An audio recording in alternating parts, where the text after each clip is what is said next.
जादुई केक का घर। एक समय की बात है, एक गांव में गायत्री नाम की एक औरत अपनी बेटी गौरी के साथ रहती थी। इतनी महंगाई के जमाने में मैं केवल 2000 की नौकरी कर रही हूँ, ऐसे तो काम नहीं चल सकता। सिर्फ 2000 में मैं अपनी बेटी को क्या खिलाऊंगी और क्या पढ़ाऊंगी। लगता है कोई और काम देखना ही होगा। गायत्री अपनी बेटी गौरी के साथ एक ग्रामीण इलाके में रहती थी। वह अपनी बेटी को दुनिया की सारी खुशियां देना चाहती थी, लेकिन इस महंगाई के जमाने में वह केवल 2000 की ही नौकरी करती थी। इसलिए वह एक नई नौकरी की तलाश में निकल पड़ी। हर तरफ काम ढूंढने के बाद उसे 6000 में एक केक की काम मिल गया।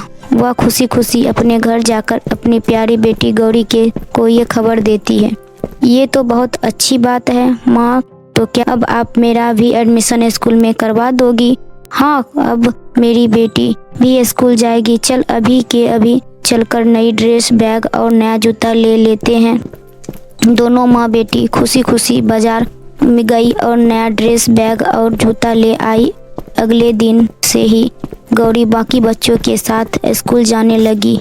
स्कूल में वह खूब मन लगाकर पढ़ाई करती है और गायत्री भी केक की दुकान पर मन से केक बनाने का काम सीखती है। उसके हाथ के बने हुए केक बहुत स्वादिष्ट थे, जिस वजह से गायत्री का मालिक उससे हमेशा खुश रहता था। सब कुछ अच्छा चल रहा था, लेकिन उन्हें आने वाले तूफान की कोई खबर नहीं थी। आजकल मार्केट में बहुत सारी दुकानें खुल गई हैं, इसलिए गांव में हमारा केक का काम नहीं चल रहा। अब अपनी यह दुकान शहर ले जाऊंगा, इसलिए यह काम बंद कर रहा हूँ। ये सुनते ही बाकी कारीगरों में उथल पुथल मच गई। लेकिन मालिक, अगर आप यह काम जाएंगे तो हमारी रोज रोजगार तो छीन जाएगी ना हमसे। गायत्री, तुम बहुत अच्छा काम करती हो, लेकिन हमारी भी मजबूरी है। अगर मेरे पास ही पैसे नहीं आएंगे तो मैं तुम्हारी रोजी रोटी कहाँ से दूंगा? समझने की कोशिश करो और कल से कोई काम पे नहीं आएगा। अगर सबका हिसाब पूरा करके मालिक ने अपनी दुकान के बाहर ताला लगा दिया। एक बार फिर से गायत्री के पास कोई काम नहीं रहा। वो अपने घर पर अपनी बेटी के सामने बैठकर रोने लगी।